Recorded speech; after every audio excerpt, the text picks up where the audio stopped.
Rusia mengira mereka akhirnya telah memecahkan masalah drone. Lalu Ukraina membuat ini, bom tiang pagar. Amunisi Ukraina yang tampak kasar membuat pejabat militer Rusia khawatir.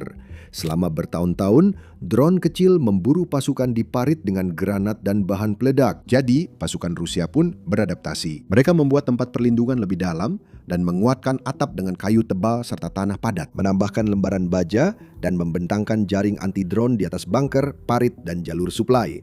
Pada dasarnya, mereka mengubah setiap posisi menjadi benteng mini untuk melawan drone. Dan sejujurnya, itu berhasil. Granat yang meledak di atas bunker dapat menyebarkan pecahan mematikan ke seluruh area.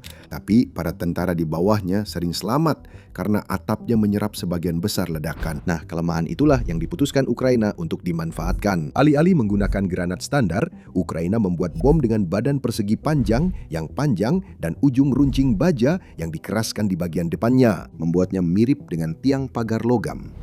Drone berat, terutama drone Baba Yaga yang terkenal, membawa senjata itu tepat di atas posisi yang terlindung sebelum menjatuhkannya secara vertikal. Dan disinilah letak cerdiknya. Alih-alih meledak seketika saat mengenai atap, ujung baja itu menembus lapisan pelindung terlebih dahulu. Itu menembus tanah, kayu, lembaran logam, bahkan jaring anti-drone. Hanya setelah menembus bunker, sekering tunda memicu ledakan di dalamnya.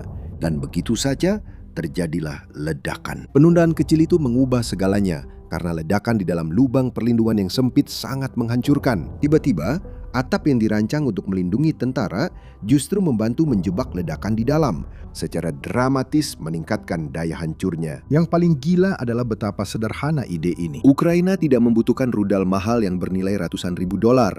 Sebaliknya, mereka meminjam konsep dasar di balik senjata penghancur bunker yang sudah ada sejak Perang Dunia II dan mengadaptasinya menjadi sesuatu yang cukup murah untuk dibawa drone garis depan dalam jumlah besar. Alih-alih menciptakan ulang sesuatu yang sudah ada, Ukraina hanya membuatnya lebih kecil dan jauh lebih terjangkau. Itulah sebabnya para blogger militer Rusia di Telegram ramai-ramai memperingatkan soal ini. Bunker dan jaring anti-drone yang dulunya memberi tentara waktu berharga, kini tiba-tiba menawarkan perlindungan yang jauh lebih sedikit. Sebelum senjata ini muncul, Ukraina sering membutuhkan beberapa drone dan serangan berulang untuk menghancurkan satu posisi yang diperkuat, memberi pembela beberapa detik berharga untuk melarikan diri. Sekarang, satu serangan yang tepat bisa menembus atap dan menghabisi semua orang di dalamnya. Bagi Rusia, ini mimpi buruk. Sampai mereka bisa menghentikannya, tentara di Ukraina akan menghadapi ancaman baru.